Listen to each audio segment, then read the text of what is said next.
ɓiɓɓe fulɓe andu diine maɗa fedde heblo sukaɓe afrika takkusana yoni tondulmaji dembe e nder galle ceerno alpha djibriru kane ko on waktu yoni ha to dumga wuuro alpha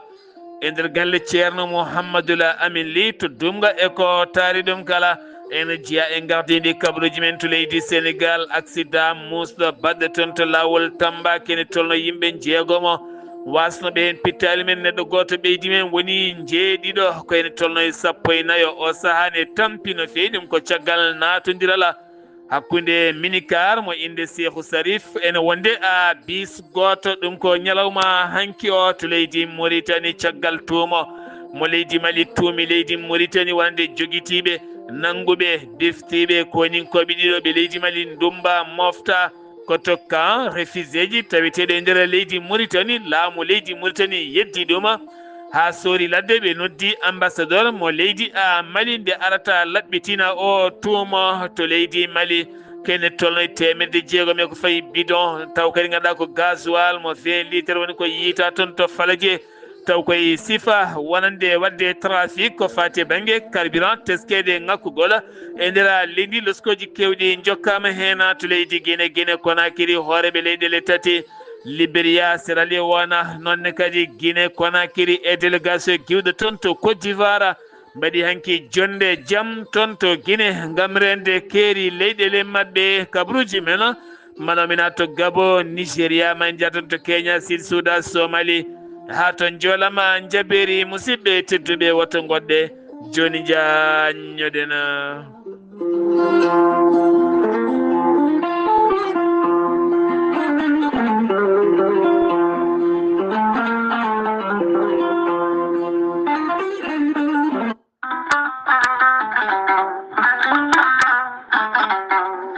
gorel te ko aadi yanke mo firtata aadi e jayde weltare tv gorel te ko aadi yanke ɗoftowo ɓen safrotoɓe e muɗuma gorel te ene hollita weltare mum faade ɓen e kala saaha artoɓe gorel te ene kollita dañi hen aafiya mawɗo no feewi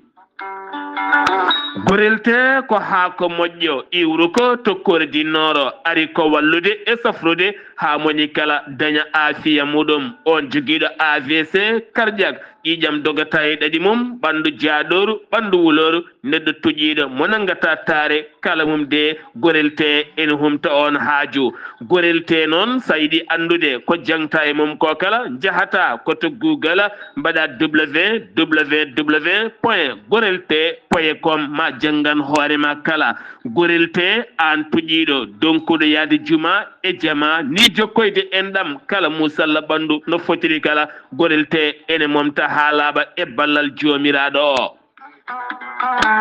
sa yiɗi jokkodirde e tongoɗe gorel te beele mbawa jokkodirde mabɓe Oumar Dia to Tambacounda 77 527 14 44 so tawi koto Bonji Salamata Ba 77 695 43 01 so tawi noon gonɗa koto Gawol ko Farmata Abdoulaye 77 150 70 61 so tawi noon gonɗa koto Guédiawaye Amadou Abbas Ka mbatta ko 78 313 89 28 so tawi noon gonɗa koto Thiès e ko taari ɗum kala jokkodirta koye Moussa Dia 78 860 76 68 so tawi noon gonɗa koto leydi Mali to wiyete Melga Mali jokkodirta koye Abdoullahi Diallo mbatta ko 00 223 72 49 30 07 so tawi noon gonɗa koto leydi France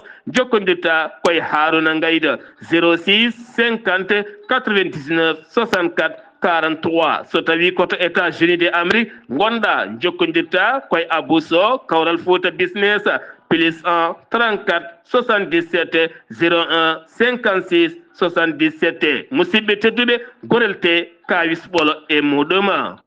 kettude kabaruji mon e ɗemgal pulaar Afrique, Asie, Europe, Amérique, Moyen-Orient jam nyalle mon musidɓe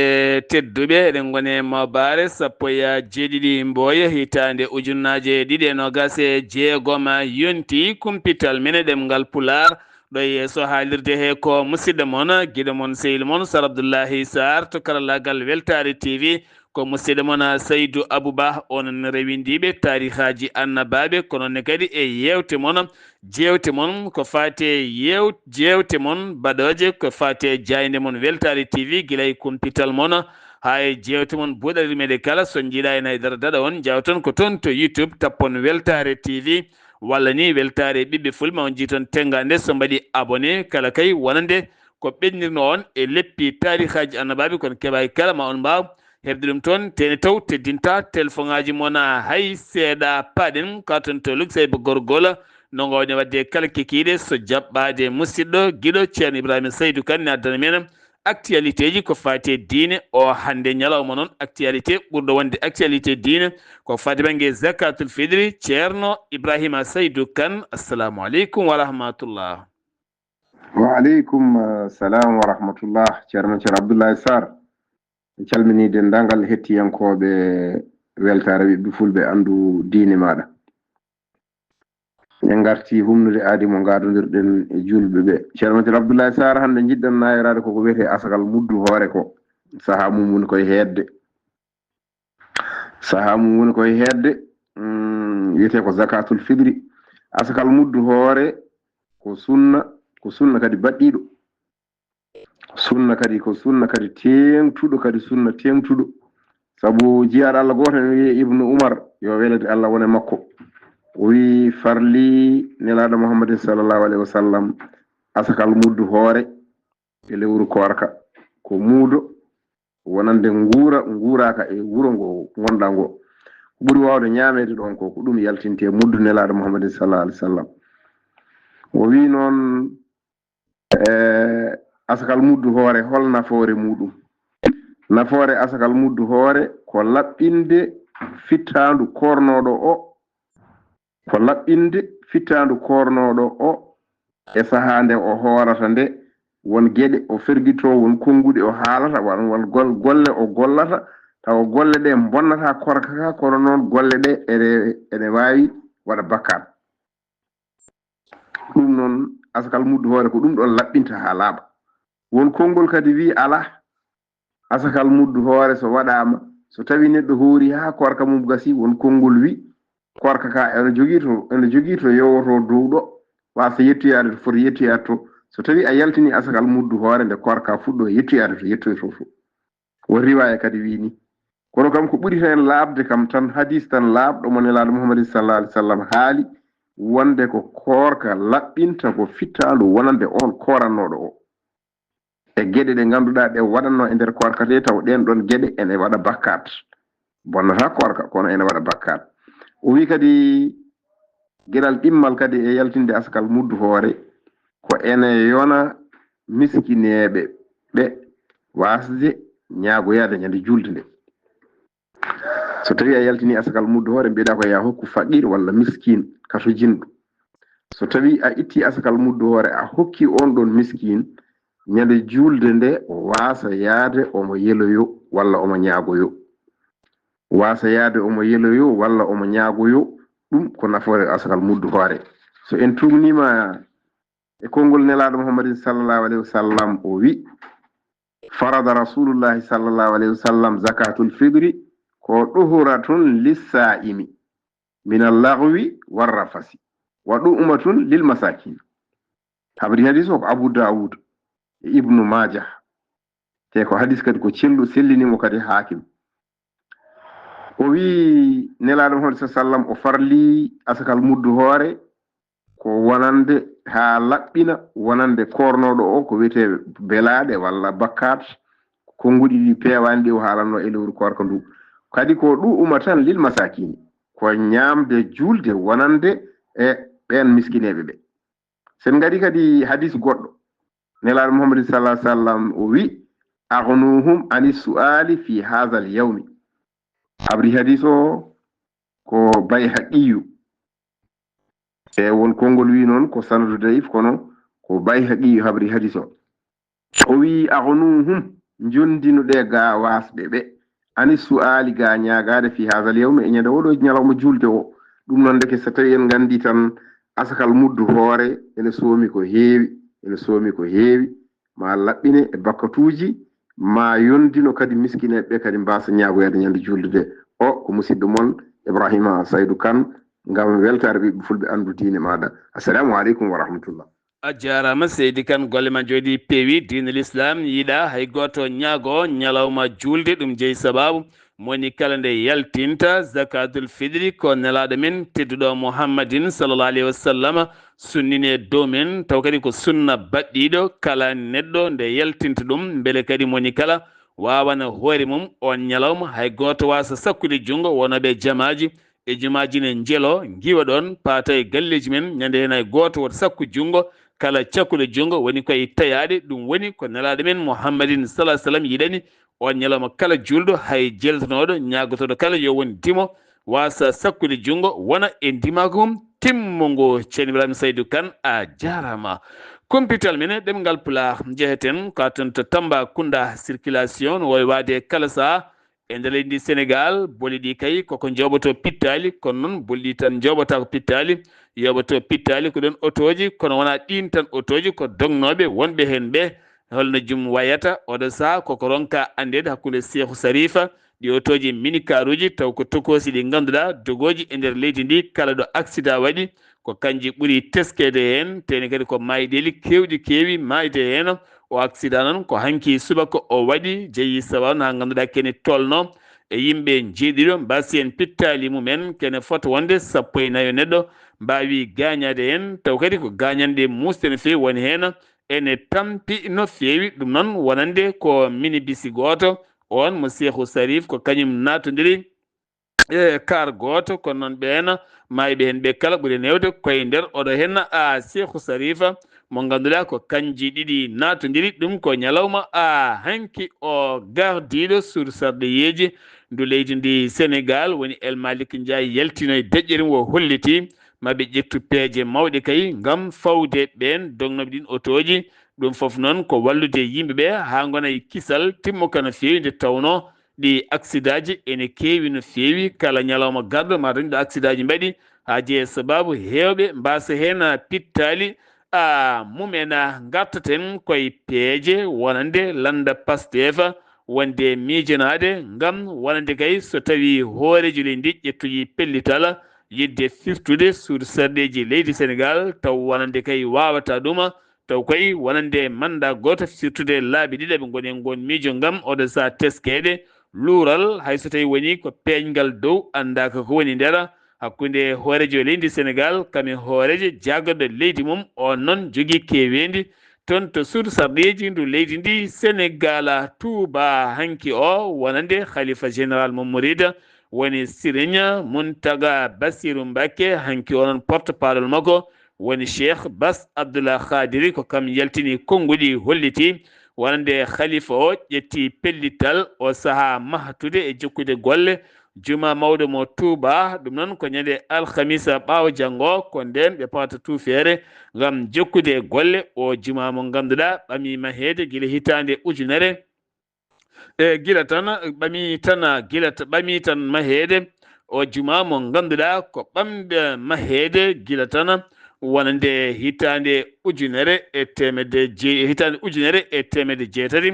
e nogas e jeetaw kadi ganduɗa ko o juma ɓamɗo mahede ko juuti ɓamɗo mahede wonande kay guila tan hitande ujunere temedde jeetati e capanɗe joyyi e tati hayti hitande ujunere e temedde jeenayyi e nogas e jeeɗiɗi taw kadi koye fondateur mum woni Cheikh Ahmed Bamba mo khadimou rasulu kame lomto mum ɓiyum mbiyenoɗo Moustapha Mbacké guel nden noon ha yettiɗo hen juma mo Touba golle mum ne jokki dartaki e kala saaha garten koye konngoli Cheikh Oumar Diagne waɗino point de presse mum o holliti e nder haalande makko o soynaki kala oɗo hen régime no wawirta kay yaltinde Sénégal e caɗele tene kadi o saaha gona ɗo leydi ndi to fayi to ala ndiyam saabu ko soyni ko ala en kala ko deññi ɓernde hay seeɗa taw koye dow ɗiɗon sifaji kala duɗal université Cheikh Anta Diop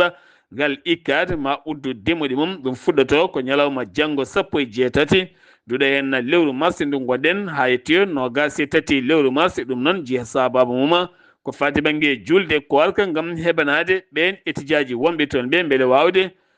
foftitoyade taw koye dow on sifa 17 Sénégal naɓe taw ko supporteraji nangaɓe ndumba toon to kaso mo Rabat ɗum noon ko caggal nde ɓe daari to tribunal mo Rabat taw koye fitinaji bannoɗi final hakkude leydi Sénégal kamen Maroc hanki o wonno ñawore nodditande mabɓe nden ñawore noon dirtinama ha 30 lewru mars ndu gonɗen kono noon heɓe kay ne jogui ɗaminare ene gasa ma mbaw woppitede hayso tawi woni won société civile mo Maroc naɓe kollinnoɓe koɓe taƴana ko ene famɗi no feewi kene tolno e 12 neɗɗo ko kañumen mbaɗa mandade dépôt bedda e kaso ko jeeyi sabab ɓe bedda e kaso kamɓe noon ɓe gollata koto jagorɗo affaire étrangère mo leydi Sénégal ko wadde ɓe toon business uji taw kadi ko fati banggue état civil FDS kono kadi oɗo sa wonande ko fati banggue enquête ne jokki hen ko procureur yamiri yeɓe bedde to kaso to hade kadi enquête aji woɗɓe kay jeydaɓe ɓen ha mbawa yiitede hen jeeyten ko toon to Bodiena ko gendarmerie mo Mbour fawi juuɗe mum noon toon to Mbour Joal kene tolno e huuɗo bonko ko yonko no feewi kene tolno e tonne feccere tonne ma wonay kadi ken tonno e 110 kilo taw ko garam kilo taw ko huuɗo bonko ko e trafic on noon ɓe noon nanga ko dogɓe ɗacci ko laana kan iwi ko banggue Casamance sanga 1 jamma e wonde pucci kame saretaji mum to sali tonne kadi ko hono noon 23 kilo kañum woni ko tetta ɓe noon gonno koye moto kono koɓe salinoɓe darade dawno noon police yinno koye ɓe darto kono ɓe gaddi koye vitesse caggal nde ɓe dartoyi ɓe dogui ɗon ɓe ɗacci koɓe jogui noon 23 kilo o noon o sani tawi e juuɗe ɓen dadiɓe wonno ko ñande 15 ndu lewru mars ndu gonɗen ndu hen jeeyeten ko ha toon to e nder Dakar e hoore mum o wiye ko Joseph Ajinko Goudwi woni inde makko kanko noon o jeeya kay leydi ndi Sénégal ko koɗo garɗo mo duuɓi 26 kanko noon woni tan peeje makko hay ko peeje bonɗe tan nde o fini kala o yiyata komo yiilo ulluɗi so dañiɗi o ɗeɗɗaɗi walla o hirsaɗi walla o waɗaɗi o itta tewo noon o fewna few o waɗa ɗum borsetaji o juɗa ha yooɗa ha marɗa kay o nawa omo yeeya heeɓe kam ƴakkiɗo hen wonande tebbuli ulluɗi ko noon wayi hewde kilaneɓe omo nawa ɗum omo yeeya taw kadi ko toon to rond point wonande ka Germain ko toon o heewi yeyde ɗum ɗiɗo noon cettima ɗum ko waɗa ɗum ko noon won jiiɗomo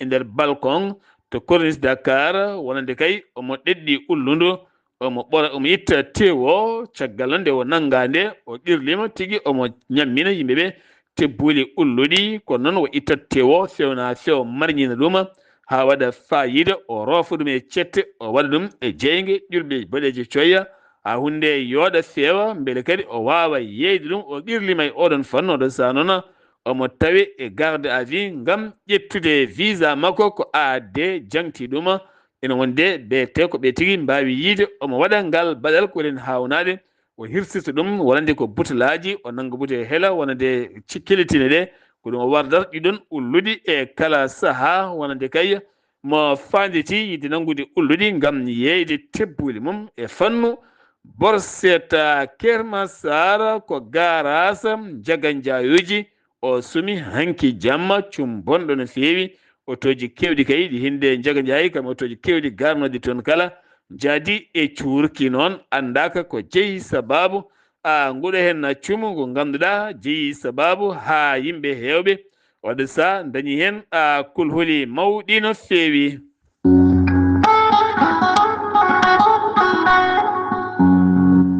gonkay mini yaya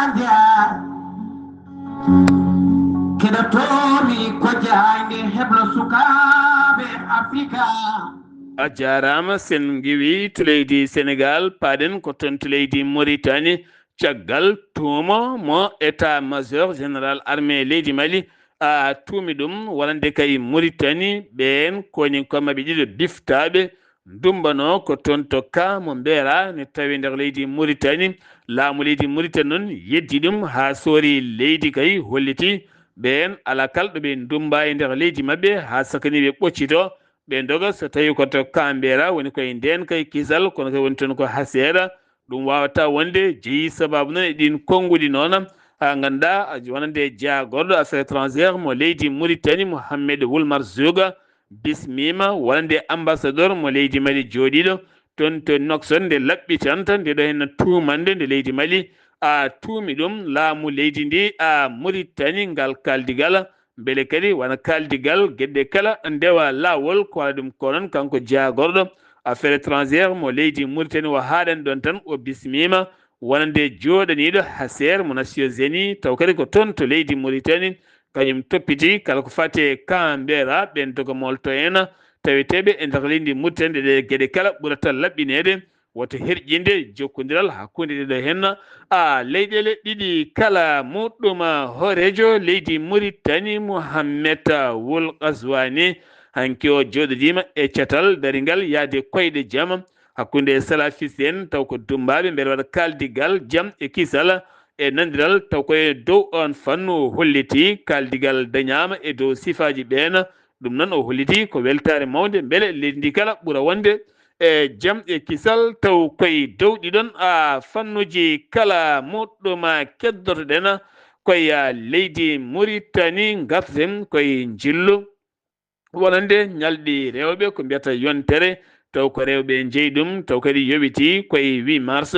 ngon jillu noon sakkiti uddi ɗum ko toon to Luxembourg gorgola kam noon ko ñande alet jewtuɗo eno hewɓe kay e rewɓe Luxembourg naɓe ɓe moɓodiri no feewi kono kadi kamɓe kala ɓe ngari ɓe jalti on debbo gardiɗo rewɓe kame sukaɓe o holliti maɓe darnu unité ji ngam wallidde projet ji ɗen pelle rewɓe dariɗe ngam yidde yoltude caɗele kono kadi maɓe mbawa ɓeydude darde mabɓe nden darde beele kadi wawde yoltande rewɓe ɓe kame hujjaji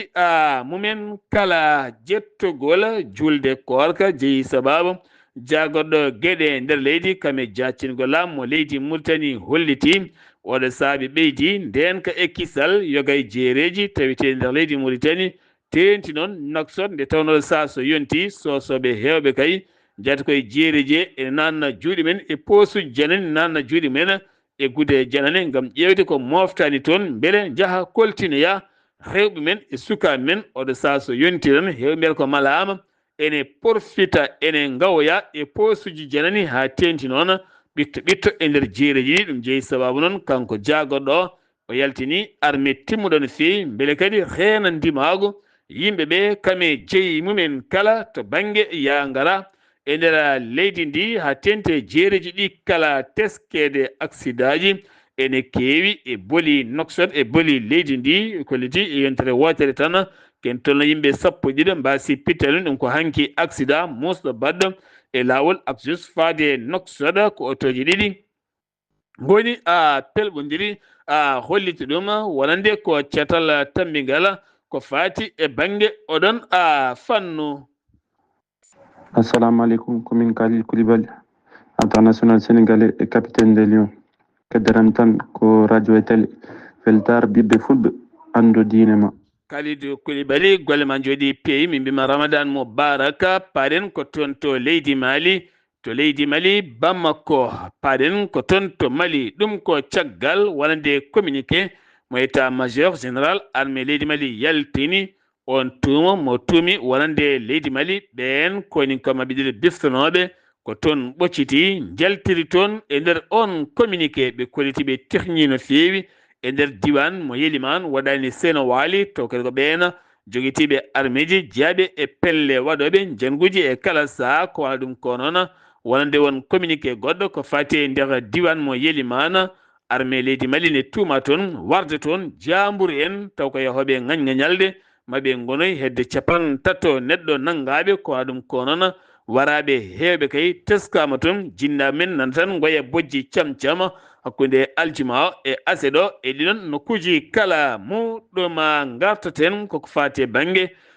wonande pelle taw kadi ko daraniɗe wallude ɓen ñoolaɓe ha tenti noon ko wayno tampuɓe yoga e nokkuji en pelle ɗabboje ngaloji caggal leydi men ko ɗe pelle tigi autorité ji leydi Mali pawi kene fota wonde 10% e dow maɓɓe beele kamɓene ɓe mbawa yobde on impôt to banggue taxe uji ɓe kolliti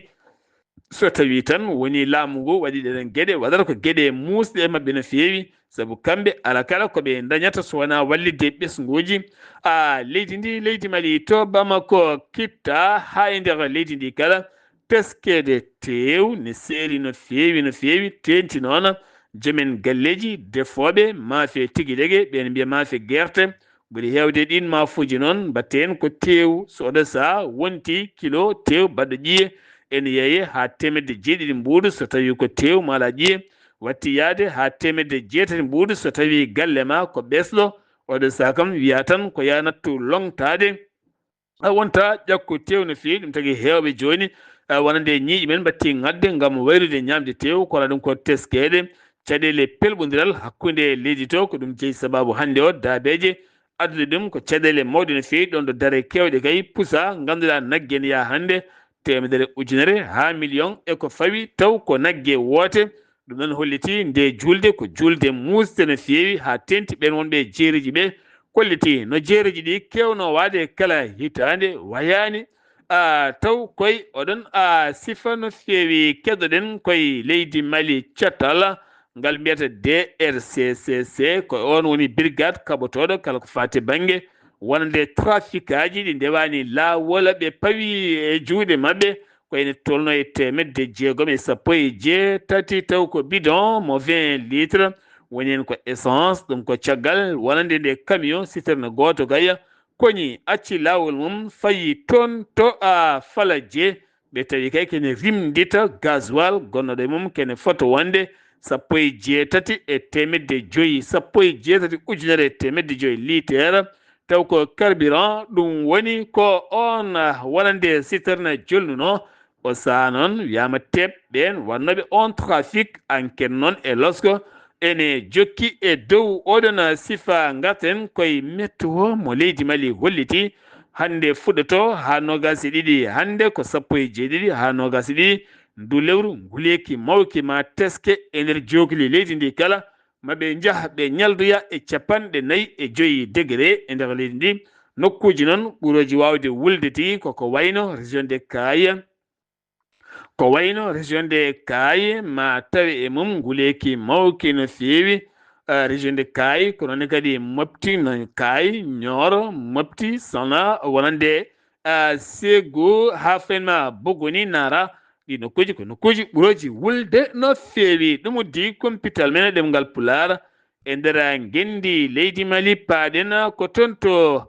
leydi Guinée Conakry ñalawma hanki o général Mamadi Doumbouya jaɓɓima hooreɓe leyɗele hoddiɓe mum ko wayno hoorejo leydi Sierra Leone woni Julius Maada Bio ene wonde hoorejo leydi Libéria on woni Joseph Boukwa kamɓe ɗon ene wonde délégation giwɗo toon to leydi Côte d'Ivoire tawnil ɗum ko Alassane Dramani Ouattara hanke ɓe mbaddi some nden jonde ko hakkude maɓɓe e hoorejo leydi Guinée ɗum ko caggal teskede pelɓodire e kala saha to keeri leyɗele maɓɓe woni leydi hakkude leydi Guinée kami leydi Libéria hakkude leydi Guinée kami Sierra Leone ko keerol ngol ganduɗa hande aɓe donkanduɗo haali ɗum ko pelɓodiral bangal toon ha ganduɗa ñalawma heccanki o kanko général Mamadi Doumbouya woni nelino armé timmuɗo no fewi e keeri leyɗele makko o ñalawma hanki noon ɓe jooɗima jonde kaldigal dialogue beele jaam arta e nder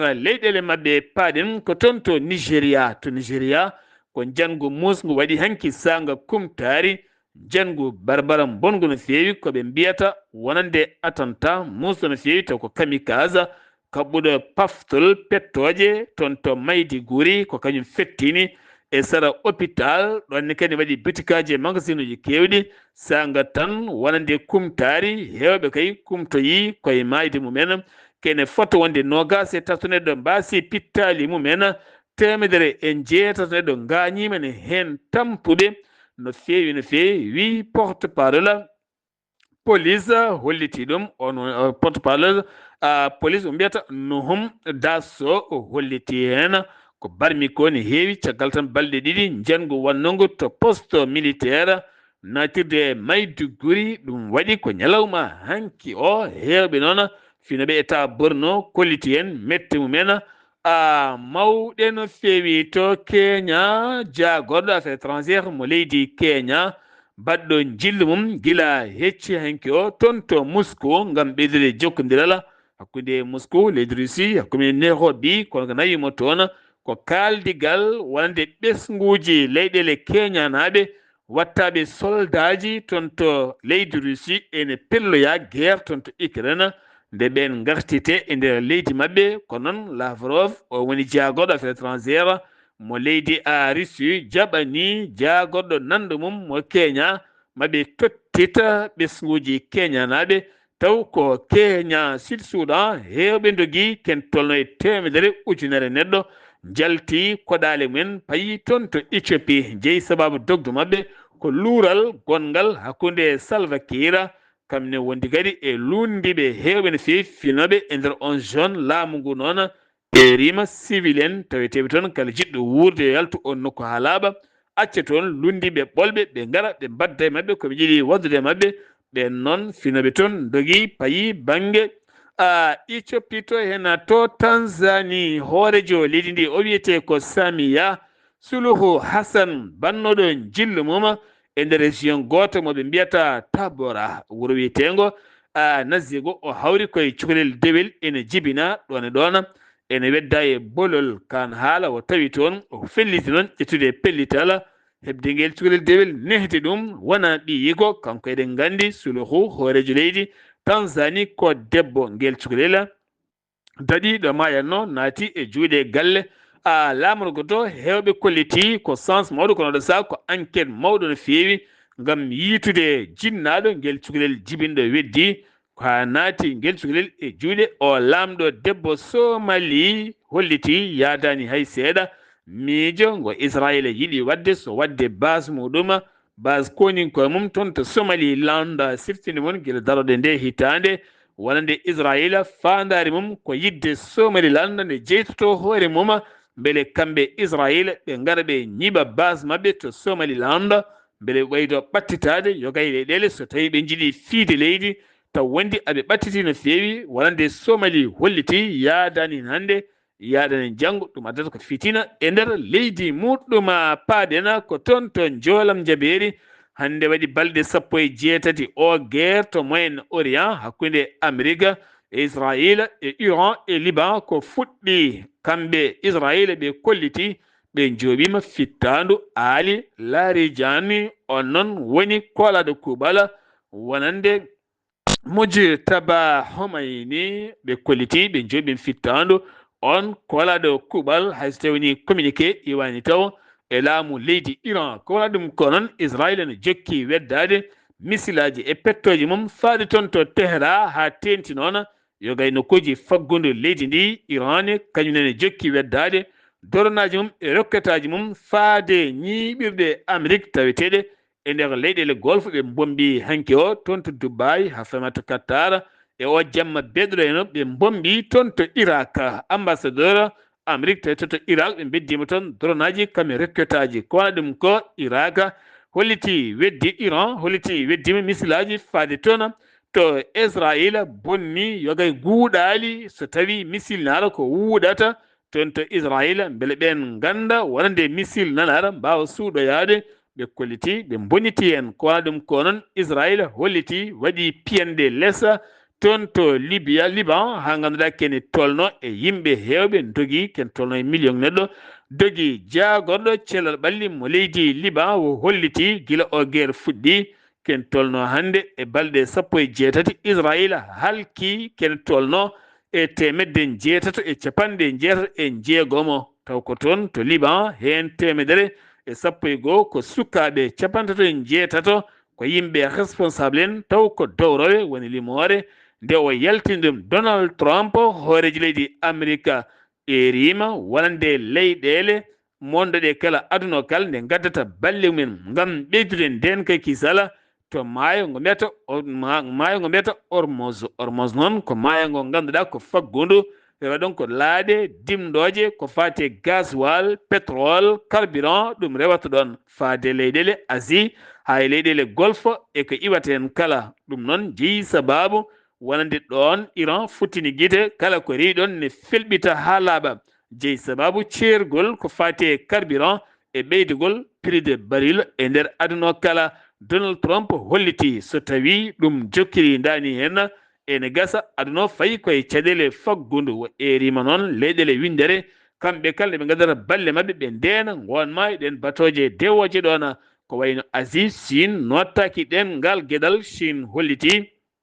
kañum wawata nottade hen hayso tawi woni won leyɗele kam keɓɗe kono kam oɗo saha hewɓe cuwa taw wiide eyyi Donald Trump ko wona ɗum ko noon Donald Trump ɗaɓɓiri leydi Chine nde dirtinta jillu makko faade toon to Pékin ngun jillu fonno wonde ko 31 ndu lewru mars ha 2 lewru avril o holliti yo dirtine haadi o saha joni hewɓe kolliti beele wona ko Chine sali wonande tawtude Amérique jogade nden kay kisal maayo Ormo ngo ganduɗa ko toon woni to batoje kewɗe ndewata États-Unis de Amérique. Donald Trump holliti ɗum findirani e ɗum haydara hay seeɗa jeheten ko haten to Afghanistan gouvernement mo Afghan joofima peɗeli Pakistan ɓe kolliti o jamma beɗoɗo hen no ɓe ndiwni pettoje mabɓe faade e nder Afghanistan kene tolno e temedde nayi civil jamburen mbasi pittalum ɓe liɓi ɗum koye nder hôpital ko ɗen pettoje jeeyi ha to diwan Kabul ken tolno e temedde ɗiɗi mbawi gañade hen musidɓe tedduɓe ɗum ɗo henno wonno kumpital ngal min gaddanno mon kikiɗe hande o ɗo yesso haalirde he ko musidɗo moon kiɗo moon sehil moon Sar Abdoullahi Sarr kettimalaki jaam yo jaam Allah hiranena